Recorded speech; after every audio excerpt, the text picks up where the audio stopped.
Good evening. As you know, this lecture is called Poetry and the Democracy of the Dead. Happy are men who yet before they're killed can let their veins run cold, whom no compassion fleers or makes their feet sore on the alleys cobbled with their brothers. The front line withers, but they are troops who fade, not flowers for poets' tearful fooling, men, gaps for filling, losses who might have fought longer, but no one bothers. And some cease feeling, even themselves or for themselves. Dullness best solves the tease and doubt of shelling, and chance's strange arithmetic comes simpler than the reckoning of their shilling. They keep no check on armies' decimation. Happy are these who lose imagination. They have enough to carry with ammunition. Their spirit drags no pack. Their old wounds, save with cold, cannot more ache. Having seen all things red, their eyes are rid of the hurt of the colour of blood forever. And terror's first constriction over, their hearts remain small drawn, their senses in some scorching coterie of battle, now long since ironed, can laugh among the dying, unconcerned. Happy the soldier home, with not a notion how somewhere every dawn some men attack and many sighs are drained. Happy the lad whose mind was never trained. His days are worth forgetting more than not. He sings along the march which we march taciturn because of dusk, the long, forlorn, relentless trend from larger day to huger night. We wise, who with a thought besmirch blood over all our soul, how should we see our task but through his blunt and lashless eyes? Alive, he is not vital overmuch, dying, not mortal overmuch, nor sad, nor proud, nor curious at all. He cannot tell old men's placidity from his, but cursed are dullards, whom no cannon stuns, that they should be as stones. Wretched are they, and mean with paucity that never was simplicity. By choice they made themselves immune to pity, and whatever mourns in man before the last sea and the hapless stars, whatever mourns when many leave these shores, whatever shares the eternal reciprocity of tears.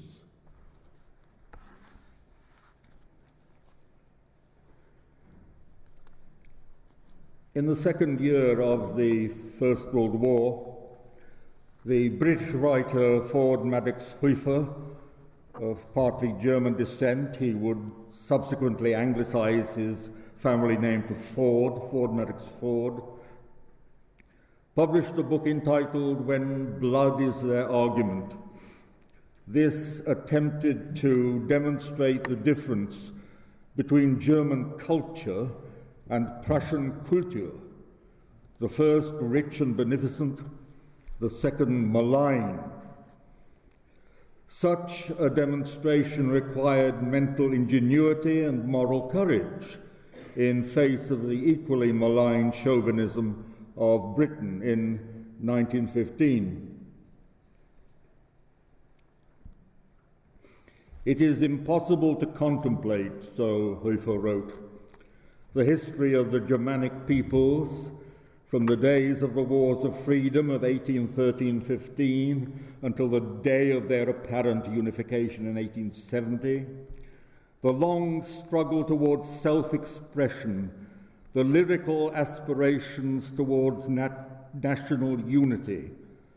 It is impossible to contemplate these things intimately without having stirred in our, however slight a degree, that region of the heart which is stirred at the mention of the names of Marathon or of Agincourt. Let me just draw brief attention to the way Ford, as I shall now call him, attaches the idea of politics to the idea of lyricism, the long struggle towards self-expression, the lyrical aspirations towards national unity. It is in its way a remarkable piece of work.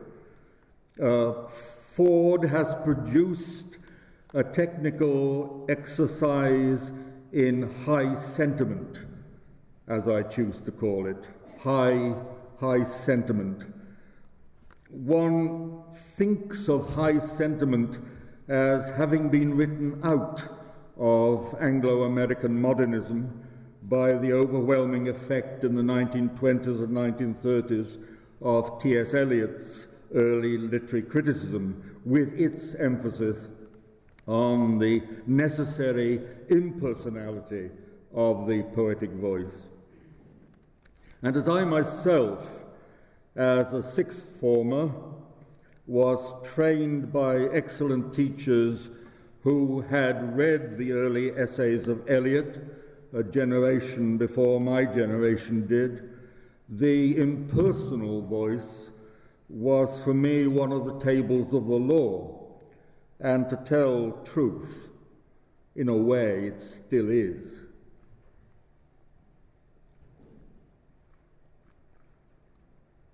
Of course, as we shall see later in the lecture, there's a good deal in Eliot's own work that is very far from conforming to the impersonality theory. And of course, Wilfred Owen. And I am reasonably confident that every person in this room is able to quote one or two lines, at least, of Owen. Wilfred Owen is a poet of high sentiment, magnificently so in two poems, Insensibility and Spring Offensive, though in a number of other poems I would say that he rather over-eggs the omelette. I am less convinced of the success of Strange Meeting, Anthem for Doomed Youth, and Dulce et Decorum Est than is the majority of the poetry reading minority. By success, I mean in a sense other than the vast sentimental success which these poems undoubtedly have. A lecturer is supposed to control his prejudices. I have to confess a deeply ingrained prejudice in favor of cultural recalcitrance which is largely, perhaps entirely, a thing of the past, and is not to be confused with the exhibitionistic petulance that is now universally on display. If it's universally on display, then I also reveal it, of course. Virtually the last of the recalcitrant old men was the late Donald Carn Ross, who has justly been described as the finest critic of classical literature in English translation after Arnold. Writing of John Dryden's 1693 adaptation of 5 of the satires by Juvenal, Khan Ross expresses admiration for the fact that these versions, while keeping sufficiently close to the original for an age when every educated person knew Latin, nonetheless are completely free from any trace of a foreign accent. This is English, Khan Ross adds, the massive, truculent English of John Dryden, the massive, truculent English of John Dryden. How my heart instinctively warms to that phrase, and how I must for the next 50 minutes try to explain belatedly why it does so. Truculence, of course, is not impudence or impertinence, and in literary criticism there is too little of the first, truculence, too much of the second, impudence and impertinence. After my Trinity term lecture, a member of the audience handed me a note which said, among other things, "You seem to be very isolated." To which I here respond, if isolated, then isolated in good company. It is not visionary isolation. There is nothing of Byron or Nietzsche or Ibsen's Brand in its composition. I do not take up an isolationist attitude. My inclination is much more towards revealed characteristics of voice, of voicing, which means that I am drawn to personality far less than I am drawn to context and contexture. That there is often, perhaps most often, a sense of contentiousness, of recalcitrance in the voicings that attract me, I readily admit. To return briefly to Ford Madox Ford and his book of 1915, When Blood is Their Argument, the subject of the following paragraph is Richard Wagner and Prusso-German Wagnerism. And Ford says, "For it may, I suppose, be taken as granted that Richard Wagner was a great musician. I will at least take it all the more readily for granted in that I am considerably out of sympathy with Wagner's music and intensely dislike his operatic conventions. And if Wagner was the chief glory of Germany, and if Germany harassed and beggared him during the years when Germany was more and more inclining towards unity under the leadership of Prussia, it may, I think, fairly be said that Prusso-German unity was ipso facto hostile to its chief cultural glory." Ford is attempting in this book, this 1915 book, as in others, to achieve a variety of aims simultaneously. It is, of course, a pro-entente cordiale book. Its overall tenor is intended to reveal the author's patriotism. Ford was, like his most celebrated creation, Tietjens in Parade's End, somewhat of a Tory patriot. Though above the age limit for conscription, he volunteered for the British Army, serving as a subaltern on the Western Front, possibly the oldest subaltern on the Western Front. And for him to say or suggest that Wagner is a manifestly European genius, despite being German, and in spite of the author's personal antipathy to his music, this is rhetorically effective writing by Ford, establishing his credentials as one who deals fairly with his opponents and with life's confrontations, and whose prejudices are honourable. Over and above all this, one is left in little doubt when reading Ford Passim that the author strongly feels it to be a characteristic of modern European society across the board, not just Prussian society, that it treats all those whose achievements are its chief cultural glory as shabbily as the Prussian hegemony treated Wagner. It was the fact that the most liberal cultures of Europe contained an element or streak of Prussianism in their treatment of national genius that he deplored.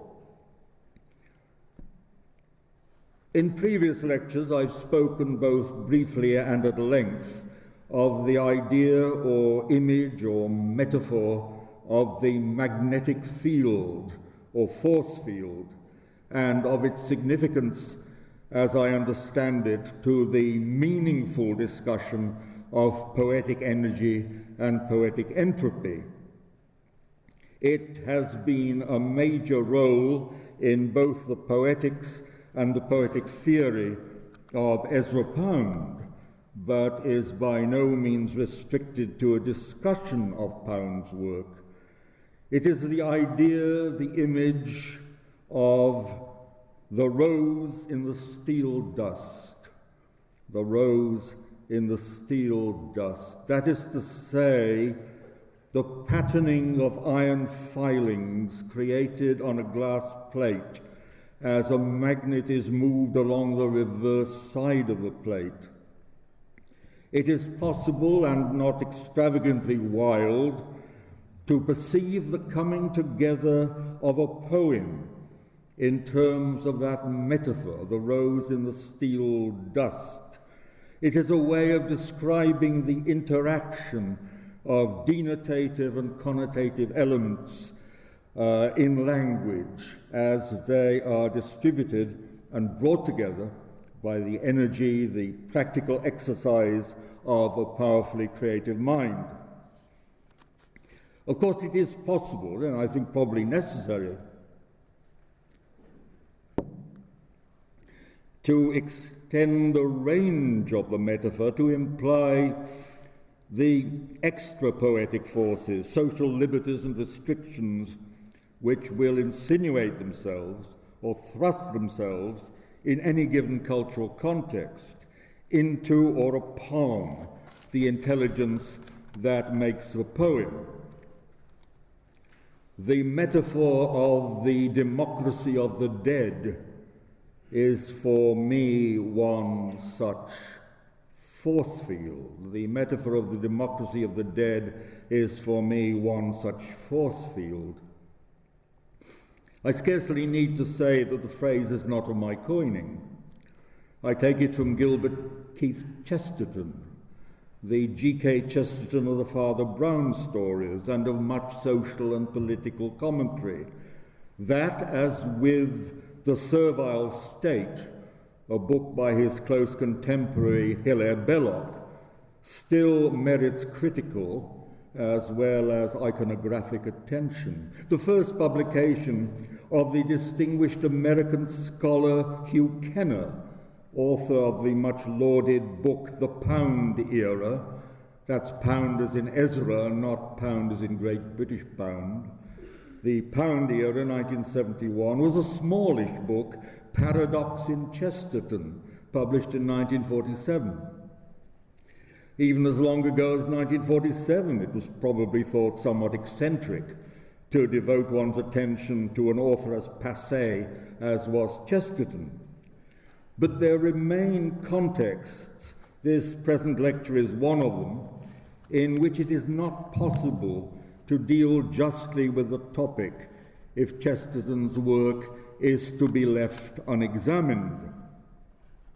Belloc's book, The Servile State, 1912, demands a rather more sustained act of attention, most particularly if one is attempting to evaluate the political and social position of a British poet, for many years neglected, now rightly regarded as a major figure in our poetry during the first half of last century. I am, as you will have guessed, referring to the work of Ivor Gurney, 1890-1937, Gurney's political thinking is very strongly influenced by Hilaire Belloc's The Servile State. Chesterton's phrase, which has given me my title, it's from his book Orthodoxy, published in 1908, reads, "Tradition means giving votes to the most obscure of all classes, our ancestors. It is the democracy of the dead. Tradition refuses to submit to the small and arrogant oligarchy of those who merely happen to be walking about. Tradition means giving votes to the most obscure of all classes, our ancestors. It is the democracy of the dead. Tradition refuses to submit to the small and arrogant oligarchy of those who merely happen to be walking about." To grasp the sentiment, which is not the same thing as sentimentality, to grasp the sentiment in Chesterton's observation, one needs to go back in time and see how things stood a century almost exactly before he published Orthodoxy in 1908. The Duke of Wellington, I believe one can fairly say, was an oligarch, and he described the British soldiers who had won him Waterloo in 1815 as the scum of the earth. To set this brutish dismissal in context, I would cite a strain in our national entertainments during the 18th and early 19th centuries, which is pitched in a quite other direction. I here allude to the proliferation of ballad operas by such gifted musicians as Henry Carey, 1687-1743, Charles Dibdin, 1745-1814, and Stephen Storris, 1762-1796. Carey's lovely song Sally in Our Alley was approved in 1717 by none other than the great arbiter of taste, Addison.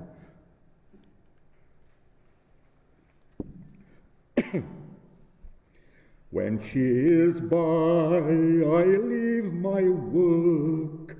I love her so sincerely. My master comes like any Turk and bangs me most severely.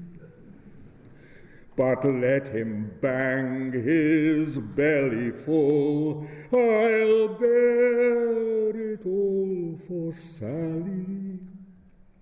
She is the darling of my heart, and she lives in our alley.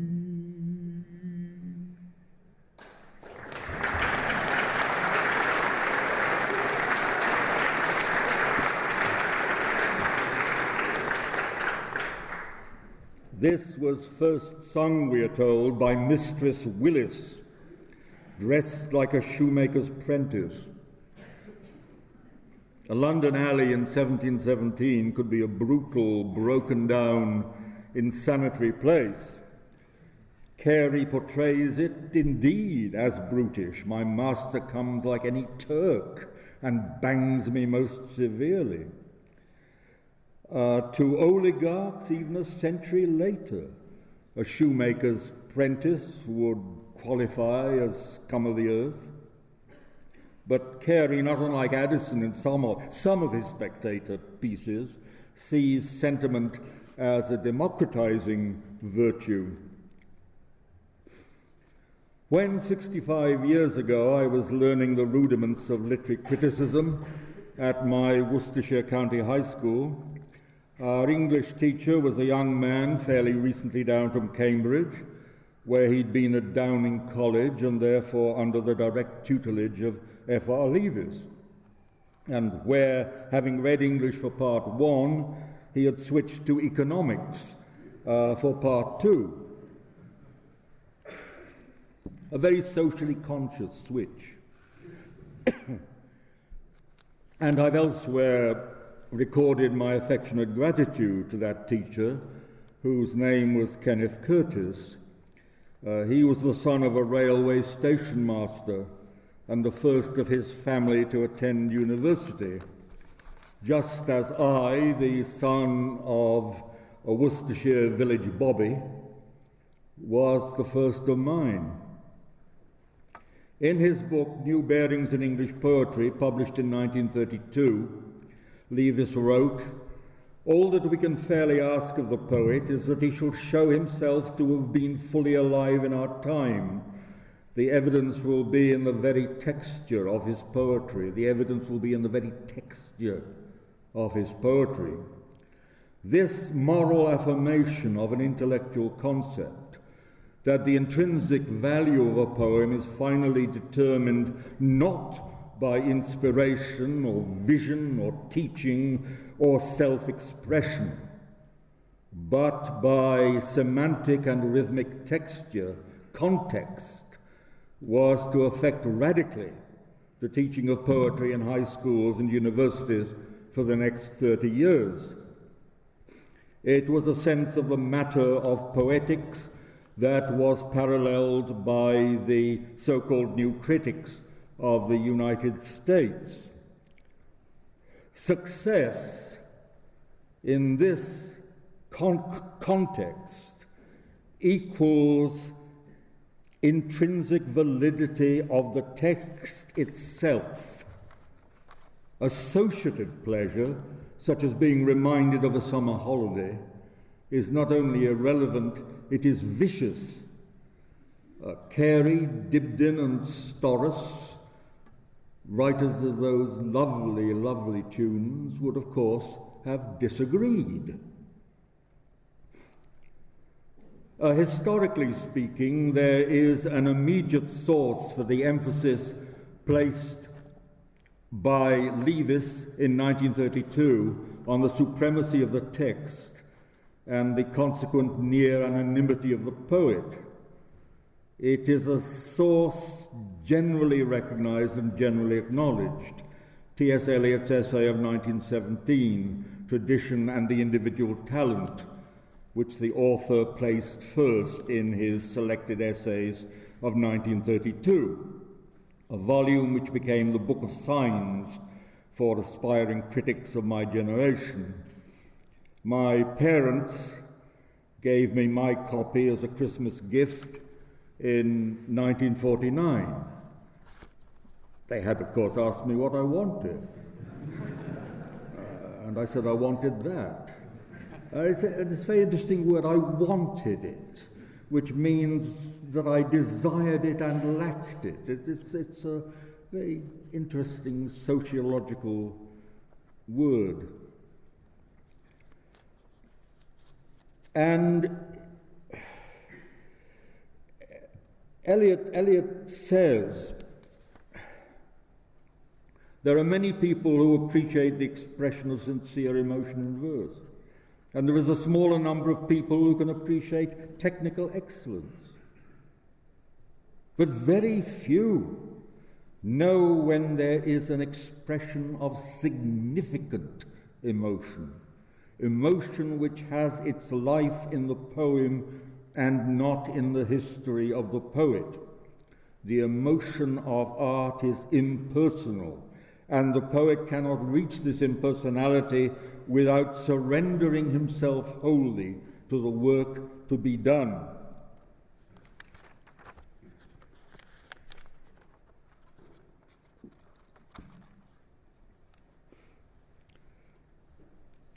This surrendering to the work to be done is a colloquial equivalent of the rose in the steel dust. The extinction of mere self-expression to the energy in making, which up to this point at least has been the focus of my presentation. I don't want the names of Hilaire Belloc and Chesterton to drift too far from my own critical force field, not only because the significance of their books is so evident in relation to the work of the English poet Ivor Gurney, a key figure together with Tony Harrison in my estimation of the democracy of the dead, but because also in the political poetic thinking of the American Southern agrarians, they form a handy and seemingly incongruous compound with the radical modernism of Ezra Pound and T.S. Eliot. It has to be said that the cradle Catholic Belloc and the Catholic convert Chesterton anticipated nothing good from the radical developments in critical and creative thinking, which I am claiming as the focus of my own standpoint as a critic. As practitioners and theorists of the art of poetry, they were utterly conventional. But nonetheless, their technically soft liberal position stands in opposition to the technically hard yet vicious sentimentalism of Eliot's political standpoint as we encounter it in After Strange Gods, a primer of modern heresy, 1934. I say sentimental, even though Eliot wishes to disown the term. He says, "It is not of advantage to us to indulge a sentimental attitude towards the past. For one thing, in even the very best living tradition, there is always a mixture of good and bad, and much that deserves criticism." As I say, he writes as if he was equably in command of the good and the bad. And yet, After Strange Gods is a very tricky book from which to select passages supportive of one's argument for impersonality. It tends to mark one. Its contents are the texts of 3 lectures delivered at the University of Virginia in 1933, and Eliot flatters his hosts by strongly suggesting that Virginia is as near as can be in this fallen world to the potentially ideal society. I think, he says, I think that the chances for the re-establishment of a native culture are perhaps better here than in New England. You're farther away from New York. You have been less industrialized and less invaded by foreign races, and you have a more opulent soil. What Eliot is seeking is an autocracy of the dead, or an hegemony of the dead, the re-establishment of a native culture. What can this imply but a reversion to the qualities of Virginian society prior to the deleterious effects of defeat in the Civil War of 1861-65, though presumably stopping short of the actual reintroduction of slavery? As I say, it's an autocracy of the dead that he wants. Eliot refused to publish this book, which I think is a decision to be regretted. It ought to be readily available for the record, and it is to be hoped that the multi-volume collected Eliot will at some time make it available.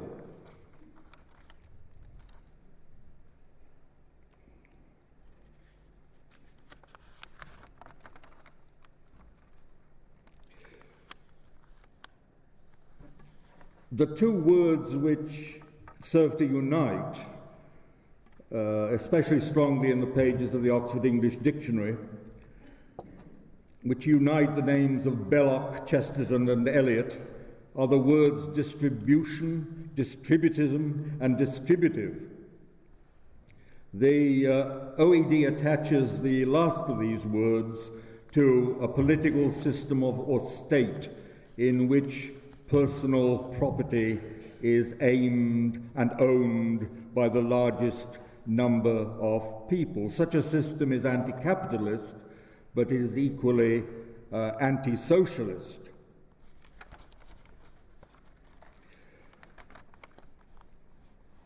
What Eliot is touching on here is something that George Bernard Shaw writes somewhat sardonically about. The OED quotes him on this. In 1919, George Bernard Shaw writes sardonically of an economic utopia, which Mr. Chesterton and Mr. Belloc call the distributive state. And it's very difficult to put up a strong argument against Shaw's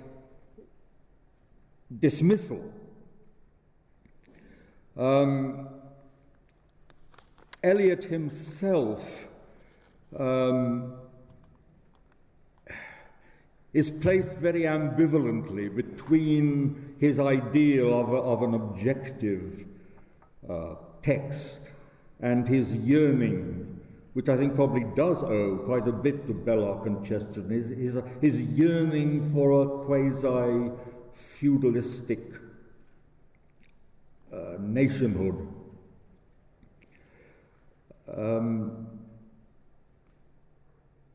He has things in common with, and of course we must remember that he was not a Roman Catholic, he was an Anglo-Catholic, a high Church of Englishman. But I think he has sympathy with Catholic political theory between about 1905 and 1935, the tendency to over-idealize the medieval monastic system, working in happy conjunction with tenant farmers as the ideal form of distributism.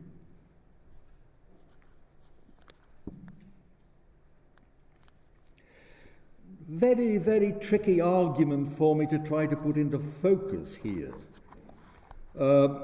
because I am trying to describe with equity and parity a literary political view which I think has many reservations to be made about it.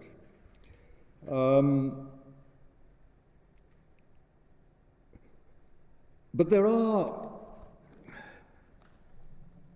knowledgeable and scrupulous people who say that I am a sentimental hierarchist. So I would wish that caveat to be securely lodged in your attention.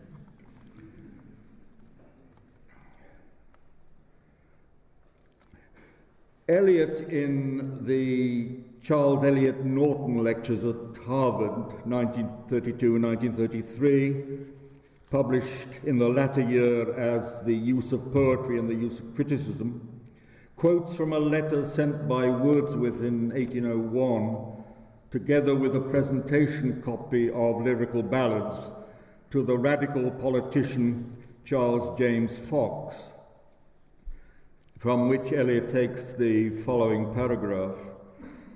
Recently, by the spreading of manufactures through every part of the country, by the heavy taxes upon postage, by workhouses, houses of industry, and the invention of soup shops, etc., superadded to the increasing disproportion between the price of labor and that of the necessaries of life, the bonds of domestic feeling among the poor, as far as the influence of these things has extended, have been weakened and in innumerable instances entirely destroyed.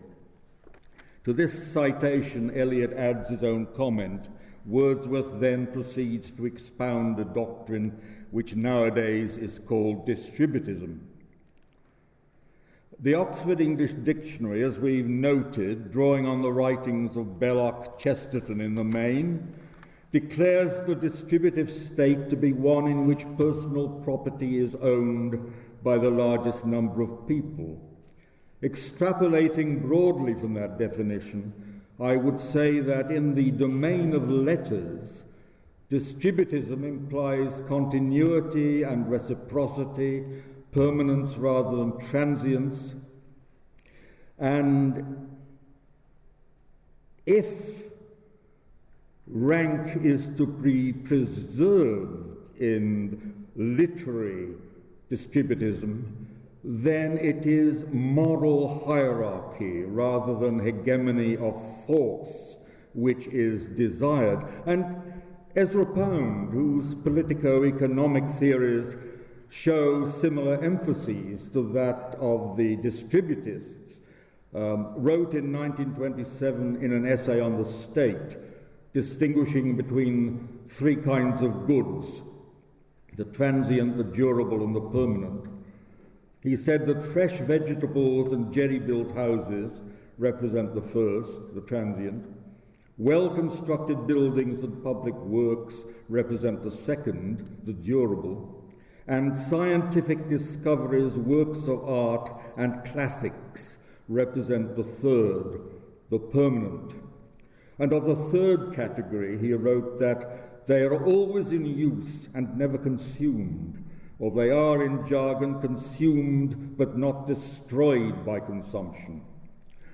For me, Pound's intellectual achievement, his great contribution to the poetics of the 20th and indeed the 21st centuries, was to take the social credit economics of C.H. Douglas, from which I quote what is for me just about the most pregnant line: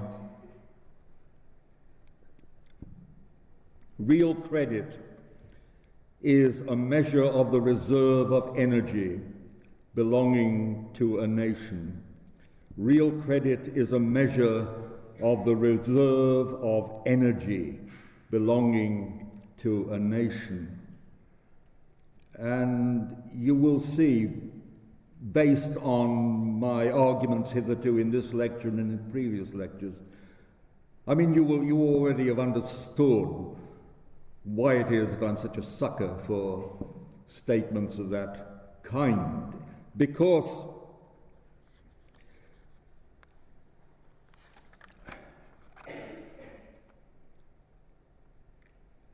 in previous lectures, I have tried to take the measure of the appalling fact that in spite of his endorsement of such statements as that by Douglas about the reserve of energy, or, and this is even more horrible to contemplate, through the attempt to consolidate ideas into action, Ezra Pound became the willing servant of Italian fascism and a rabid anti-Semite. I return to that again and again, and I will do so again in later lectures. It is a moral imperative so to do. In my case, the moral imperative is not so very unlike obsessive-compulsive disorder. That's the intractable problem with moral imperatives. But cursed are dullards whom no cannon stuns, that they should be as stones. Wretched are they, and mean with paucity that never was simplicity. By choice they made themselves immune to pity, and whatever mourns in man before the last sea and the hapless stars, whatever mourns when many leave these shores, whatever shares the eternal reciprocity of tears. Wilfred Owen, the final stanza of Insensibility, which I read in its entirety at the beginning of this lecture, and which in my judgment is his greatest poem, and which contains what is arguably one of the greatest single lines in 20th century English poetry. Whatever mourns when many leave these shores, whatever mourns when many leave these shores. Stabant orantes primi transmittere cursum, tendibantque manus ripae ulterioris amore, navitas sed tristis nunc hos nunc accipit illos, ast alios longes submotas acat arena. They stood, pleading to be the first ferried across, and stretched out hands in yearning for the farther shore. But the surly boatman takes now these, now those, while others he thrusts away, back from the brink. These lines from Book 6 of Virgil's Aeneid describe the waters of Tartarian Acheron. The surly boatman is Charon.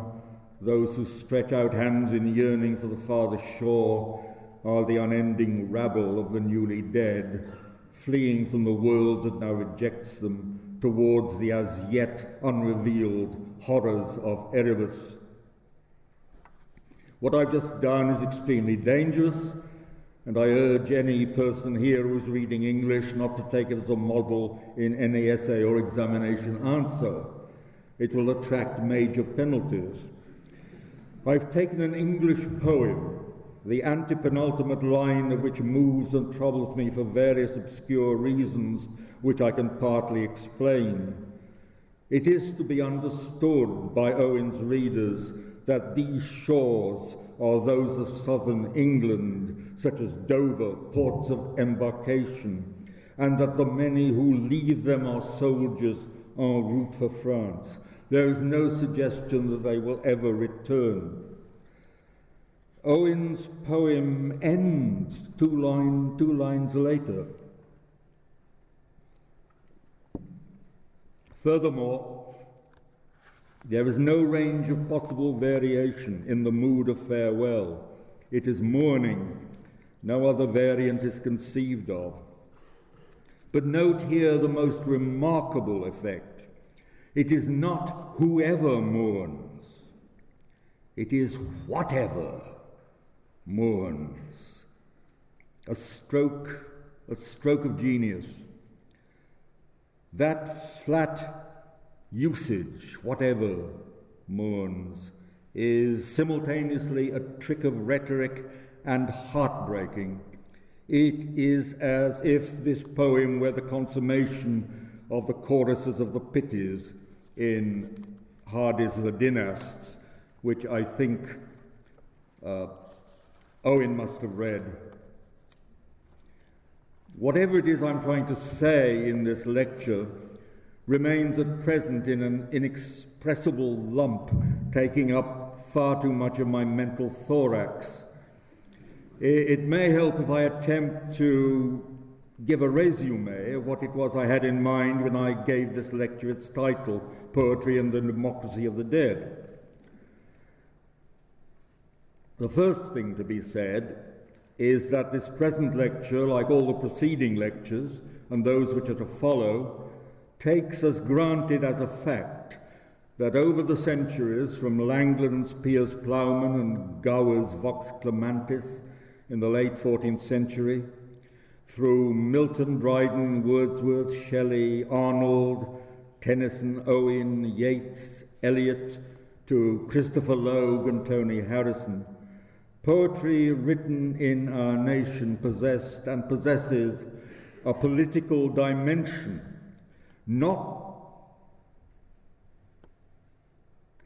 simply by existing. At times celebrating the royalist autocracy, as with Gower, At times, as with Milton, celebrating a nation of the elect, who are certainly not the old aristocracy, though neither are they the unenlightened rabble. Shelley, most definitely gentry in his antecedents, defiantly proclaims the proletarian cause in The Mask of Anarchy. Yeats is flattered to receive in 1934 the Goethe Plakette from the Nazi Oberbürgermeister of Frankfurt. Eliot, 1 year earlier, advises his cultivated audience at the University of Virginia that in the society that we desire, the presence of any large number of free-thinking Jews would be undesirable. What does Chesterton say in 1908? Tradition means giving votes to the most obscure of all classes, our ancestors. It is the democracy of the dead. Tradition refuses to submit to the small and arrogant oligarchy of those who merely happen to be walking about. Although I'm grateful to Chesterton for bequeathing me a title, I nonetheless must add that his wording betrays his cultural timidity as a polemicist and stylist. You see, the arrogant oligarchy is not small, and it most certainly does not comprise any group or conglomerate that merely happens to be walking about. The arrogant oligarchy was and remains what William Morris said it was in November 1883 in a lecture, Art Under Plutocracy, delivered, as I have informed you more than once in previous lectures, a few yards from where we are now assembled at University College, John Ruskin in the chair. It is the lecture in which Morris either coined or adopted the term anarchical plutocracy. Anarchical plutocracy. It is a striking term, but like other striking terms, culturally difficult, elusive but not evasive. We have to distinguish historically between a condition of fiscal chaos, such as struck in 2008, and philosophical anarchism, which is a political point of view. One could say perhaps that Russell Brand, in his televised Set 2 with Jeremy Paxman some weeks ago, expressed a philosophical anarchism, positing social renewal, whereas the financial meltdown was sheer oligarchic chaos, utterly destructive to all but the oligarchs themselves, whose wealth has exponentially increased. It may now be just about possible to see why and how Wilfred Owen's great ode, Insensibility, has its place in my presentation. What is it that I see and am attempting to communicate here? Something I trust resolves itself into a consideration of the word reciprocity, the eternal reciprocity of tears.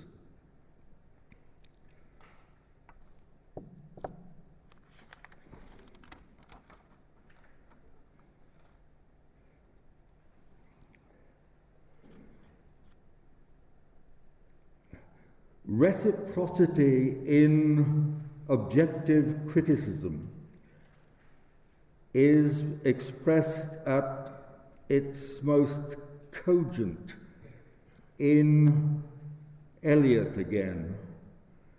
And the Eliot presented in this lecture, of course, is an Eliot who tears me apart. I owe him so much objectively. His political sentimentality is, I think, appalling. Eliot says, no poet, no artist of any art has his complete meaning alone, his significance, his appreciation, is the appreciation of his relation to the dead poets and artists. There you have the democracy of the dead surfacing in this sense. You cannot value him alone. You must set him for contrast and comparison among the dead. I mean this as a principle of aesthetic, not merely historical criticism. The necessity that he should conform, that he should cohere, is not one-sided. What happens when a new work of art is created is something that happens simultaneously to all the works of art which preceded it. The existing monuments form an ideal order among themselves, which is modified by the introduction of the new, the really new work of art among them. The existing order is complete before the new work arrives. For order to persist after the supervention of novelty, the whole existing order must be, if ever so slightly, altered. And so the relations, proportions, values of each work of art toward the whole are readjusted. And this is conformity between the old and the new. To shift the metaphor, the holding pattern in which, say, Paradise Lost and In Memoriam appear to be regulated, or indeed self-regulating, and in reciprocal agreement, acquires a further dynamic in 1918 when the poems of Gerard Hopkins are posthumously published, and again in 1920 when the poems of Wilfred Owen are posthumously published, and again in 1922 when The Wasteland is published. Henceforward, they are to be responsible to and for and with each other. They most fully exist in each other's presence. And at its best, literary criticism is to be understood as the facilitating of such reciprocity. It is to be understood as the true distributism.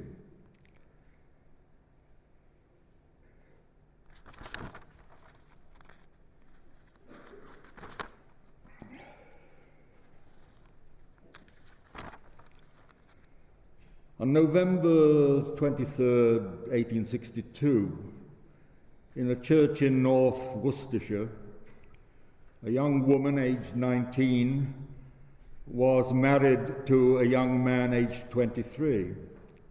The occupation of each was given in the register as nailer. In the space for a signature, each made a mark, perhaps a small cross, because they could not read or write. That young man and that young woman were my great-grandparents. Of the conditions in which Worcestershire nailers lived and worked, a local historian was to write, the home of the nail-maker, with few exceptions, was an abode of poverty and misery. The majority of their houses consisted of one room up and one room down, but the small landing on the upper floor often became a draughty bedroom for children and sometimes for adults. These and tens and hundreds of thousands like them were born to be not only the fodder of industry, but also the fodder of compassion, pity, as Owen insisted on calling such sentiment. We wise who with a thought besmirch blood over all our soul, how should we see our task but through his blunt and lashless eyes? Alive he is not vital overmuch, dying not mortal overmuch, nor sad, nor proud, nor curious at all. He cannot tell old men's placidity from his. For placidity, read passivity, or even torpor, Wordsworth's word in the 1800 preface to Lyrical Ballads, an almost savage torpor. He writes, which speaks of revulsion as much as or more than a degree of fellow feeling. And if Owen is the heir to Wordsworth, as I believe he is, though others incline more to trace the influence of Shelley, then a recoil from plebeian torpor is likely to be found here also. Expressionless lumps, he calls his men in a letter of 4th of January 1917. In the sociological emphases of the early 20th century, expressionless lumps, 1917, are the reverse of which the divinely ordinary things, Chesterton, 1910, are the obverse. But there is even yet a sting to Chesterton's affirmation. The divinely ordinary things cherished in anticipation by the common man, such as expectation of acquiring his own home, some tyranny, says Chesterton, some tyranny, personal or political, prevents him, after all, from acquiring. Last paragraph. My underlying secondary topos throughout this lecture has probably been fields of force. In the Anscombe English translation of Wittgenstein's Philosophical Investigations, the phrase occurs once. It is the field of force of a word that is decisive, says Wittgenstein, Anscombe. Denn es ist das Feld eines Wortes, was entscheidet. If Wittgenstein is right, as I believe he is, what happens to our so-called freedom of expression?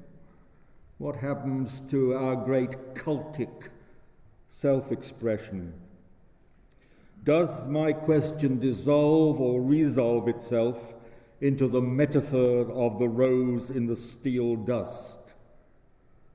And where, in any case, does this leave my great-grandparents, my illiterate great-grandparents, whom I wish to honour, their crosses rawly inscribed in that marriage register of November the 23rd, 1862, to do justice to this heritage?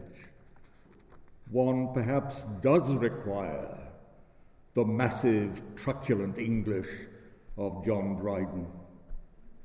Thank you.